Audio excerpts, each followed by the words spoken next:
KCET 2025 ನ crack ಮಾಡಿ ಒಂದೊಳ್ಳೆ ಇಂಜಿನಿಯರಿಂಗ್ ಕಾಲೇಜಲ್ಲಿ ಸೀಟ್ ತಗೊಂಡು ಆದಷ್ಟು ಬೇಗ ಒಂದು ಜಾಬ್ ತಗೋಬಿಟ್ರೆ ಹೇಗೋ ಫೈನಾನ್ಷಿಯಲಿ ಸ್ಟೇಬಲ್ ಆಗ್ಬೋದು ಅನ್ನೋ ಆಬ್ಜೆಕ್ಟಿವ್ ಅಲ್ಲಿ ಪ್ರಿಪೇರ್ ಆಗ್ತಿದ್ದೀರಾ ಅಲ್ವಾ. 3 years ಹಿಂದೆ ನಾನು ಕೂಡ KCETಗೆ ಇದೇ ಆಬ್ಜೆಕ್ಟಿವ್ ಅಲ್ಲಿ ಪ್ರಿಪೇರ್ ಆಗಿದ್ದು. ವಿಡಿಯೋನ ಎಂಡ್ ತನಕ ನೋಡಿ. ಲೈಕ್ ನನಗೆ ಬಿಫೋರ್ ಐ ಜಾಯಿನ್ ಇಂಜಿನಿಯರಿಂಗ್ ಈ ಥರ ರಿಯಾಲಿಟಿ ಗೊತ್ತಿರಲಿಲ್ಲ, ಇಂಜಿನಿಯರಿಂಗ್ ಕಾಲೇಜಲ್ಲಿ ಈ ಥರ ಇರುತ್ತೆ ಅಂತ ಹೇಳಿ. ಬಟ್ ನಿಮಗೆ ಅದು ಮಿಸ್ ಆಗಬಾರ್ದು ಅಂತ ಹೇಳಿ ಈ ವಿಡಿಯೋನ ಮಾಡ್ತಿದ್ದೀನಿ. ನನ್ನ 3 years ಎಕ್ಸ್ಪೀರಿಯನ್ಸ್ ಮೇಲೆ ನೀವು ಅಲ್ಲಿ ಜಾಯ್ನ್ ಆಗೋಕ್ಕಿಂತ ಮುಂಚೆನೇ ಇನ್ ಅಡ್ವಾನ್ಸ್ ನಿಮಗೆ ಇಂಜಿನಿಯರಿಂಗ್ ಕಾಲೇಜಸ್ ರಿಯಾಲಿಟಿ ಬಗ್ಗೆ ಹೇಳ್ತಿರ್ತೀನಿ. First of all engineering college ಅಂದ ತಕ್ಷಣ ನಮ್ಗೆ ನೆನಪಾಗದೆ ಪ್ಲೇಸ್ಮೆಂಟ್ಸ್ ಬಗ್ಗೆ ಮಾತಾಡೋಣ. ಇಂಡಿಯಾದ ಕರೆಂಟ್ ಸ್ಟ್ಯಾಟಿಸ್ಟಿಕ್ಸ್ ಪ್ರಕಾರ 63% ಆಫ್ ಗ್ರಾಜುಯೇಟ್ಸ್ ಏನು 4th year ಇಂದ ಇಂಜಿನಿಯರಿಂಗ್ ಕಂಪ್ಲೀಟ್ ಮಾಡ್ಕೊಂಡು ಆಚೆ ಬರ್ತಾರೆ, ಅವ್ರು ಅನ್ಎಂಪ್ಲಾಯ್ಡ್ ಆಗಿದ್ದಾರೆ. ಇದರರ್ಥ 100ರಲ್ಲಿ 63 ಜನಕ್ಕೆ ಕೆಲಸನೇ ಇಲ್ಲ ಅಂತ ಅಂದರೆ what is the guarantee of getting a job after joining your engineering college ಅಲ್ವಾ.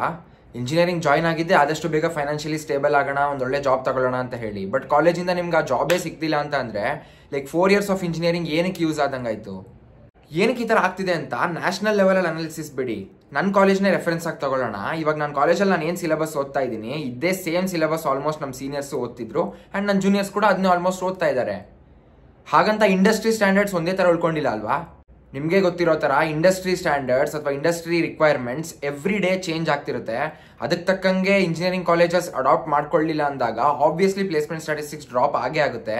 ಸೆಕೆಂಡ್ ಇಯರಲ್ಲಿ 2 ಕಂಪ್ನಿದು ಸಮ್ಮರ್ ಇಂಟರ್ನ್ಶಿಪ್ ಇಂಟರ್ವ್ಯೂಸ್ ನಾನು ಅಟೆಂಡ್ ಮಾಡಿದೆ ಆ್ಯಂಡ್ ಅದ್ರ ಎಕ್ಸ್ಪೀರಿಯನ್ಸ್ ಮೇಲೂ ಹೇಳ್ತಾ ಇದ್ದೀನಿ.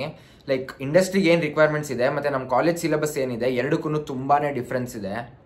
Engineering is not just about scoring marks ಅಲ್ವಾ. ಈ ವಿಷಯದಲ್ಲಿ ಏನಾದರೂ ಇಂಪ್ರೂವ್ಮೆಂಟ್ಸ್ ಇದೆಯಾ ಅಂತ ನಾನು ರಿಸರ್ಚ್ ಮಾಡಿದಾಗ NIIT ಕಾಲೇಜ್ ಬಗ್ಗೆ ಗೊತ್ತಾಯಿತು. NIIT stands for next wave institute of advance technology. NIIT college ಕಡೆಯಿಂದ 4 year on campus BTech in machine learning and data ಸೈನ್ಸ್ನ ಆಫರ್ ಮಾಡ್ತಿದ್ದಾರೆ. ನಾವು ಇಷ್ಟೊತ್ತವರೆಗೂ ಏನೇನು ಡಿಸ್ಕಸ್ ಮಾಡಿದ್ವಿ ಅದಕ್ಕೆಲ್ಲ ಒಂದು ಸೊಲ್ಯೂಷನ್ ಕೊಡೋ ಥರ ಇಂಡಸ್ಟ್ರಿ ಡಿಮ್ಯಾಂಡ್ಸ್ ಬೇಸಿಸ್ ಮೇಲೆ ಒಂದು ಸಿಲೆಬಸ್ನ ಕ್ಯೂರೇಟ್ ಮಾಡಿ ಆ ಸಿಲೆಬಸ್ ಜೊತೆಗೆ ಪ್ರಾಕ್ಟಿಕಲ್ ಸ್ಕಿಲ್ಸ್ನ ಸ್ಟೂಡೆಂಟ್ಸ್ಗೆ ಹೇಳ್ಕೊಟ್ಟು ಸ್ಟೂಡೆಂಟ್ಸ್ನ ಇಂಡಸ್ಟ್ರಿ ರೆಡಿ ಮಾಡ್ತಿದ್ದಾರೆ.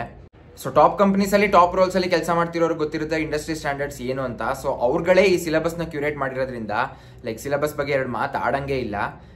ಕರೆಂಟ್ ಇಂಡಸ್ಟ್ರಿ ರಿಕ್ವೈರ್ಮೆಂಟ್ಸ್ ಏನಿದೆ ಅದ್ರ ಬೇಸಿಸ್ ಮೇಲೇ ಇರುತ್ತೆ. ಆ್ಯಂಡ್ ಇನ್ಫ್ರಾಸ್ಟ್ರಕ್ಚರ್ ಬಗ್ಗೆ ಅಂತೂ ಮಾತಾಡಂಗೇ ಇಲ್ಲ. ಇವ್ರ ನ್ಯೂ ಏಜ್ ಕ್ಲಾಸ್ ರೂಮ್ಸ್ ತುಂಬಾ ಚೆನ್ನಾಗಿದೆ ಆ್ಯಂಡ್ ರಿಯಲ್ ವರ್ಲ್ಡ್ ಪ್ರಾಜೆಕ್ಟ್ಸ್ನ ನಿಮಗೆ ಫಸ್ಟ್ ಇಯರ್ ಇಂದಾನೆ ಮಾಡಿಸೋದ್ರಿಂದ ಲೈಕ್ ನಿಮ್ಮ ಎಕ್ಸ್ಪೋಜರ್ ನೆಕ್ಸ್ಟ್ ಲೆವೆಲಲ್ಲೇ ಇರುತ್ತೆ. ಸೊ ನೀವು ಈ ಥರ ಫಸ್ಟ್ ಇಯರ್ ಇಂದಾನೆ ರಿಯಲ್ ವರ್ಲ್ಡ್ ಪ್ರಾಜೆಕ್ಟ್ಸ್ ಮಾಡಕ್ಕೆ ಸ್ಟಾರ್ಟ್ ಮಾಡ್ತು ಅಂದರೆ ಆಲ್ರೆಡಿ ನೀವು will be in the top 1% of engineering students in this country. And 3000ಗಿಂತ ಜಾಸ್ತಿ ಕಂಪ್ನೀಸ್ ಇವ್ರ ಜೊತೆ ಪಾರ್ಟ್ನರ್ ಆಗಿರೋದ್ರಿಂದ ಪ್ಲೇಸ್ಮೆಂಟ್ಸ್ ಬಗ್ಗೆ ತಲೆನೇ ಕೆಡಿಸ್ಕೊಳ್ಳೋ ಹಾಗಿಲ್ಲ. ಆ್ಯಂಡ್ ಈ NIITಯ ಪ್ರೆಸೆನ್ಸ್ ಕರೆಂಟ್ಲಿ ಇಂಡಿಯಾದಲ್ಲಿ ಬೆಂಗಳೂರು ಸೇರಿ 10 ಲೊಕೇಶನ್ಸ್ ಅಲ್ಲಿ ಇದೆ. ಆ್ಯಂಡ್ NIIT ಬಗ್ಗೆ ನಂಗೆ ತುಂಬ ಇಷ್ಟ ಆಗಿದ್ದ ವಿಷಯ ಏನಂತ ಅಂದರೆ ಇದು ಲೊಕೇಟ್ ಆಗಿರೋದೇ ಬೆಂಗಳೂರು ಇಂಡಸ್ಟ್ರಿ ಹಬ್ಬಲ್ಲಿ. ಸೊ ಈ ಥರ ಇಂಡಸ್ಟ್ರಿ ಹಬ್ಬಲ್ಲಿ ಇತ್ತು ಅಂದಾಗ ನಿಮ್ಮ ಫ್ಯೂಚರ್ನ ನೀವು ಕಣ್ಮುಂದೆ ನೋಡ್ತಿರ್ತೀರಾ. ನಿಮ್ಮ ಎನ್ವಿರಾನ್ಮೆಂಟ್ ಹೇಗಿರುತ್ತೆ ಅಂತಂದರೆ ಎಲ್ಲ IT ಎಂಪ್ಲಾಯೀಸ್ ಇರ್ತಾರೆ, IT ಕಂಪ್ನೀಸ್ ಇರುತ್ತೆ.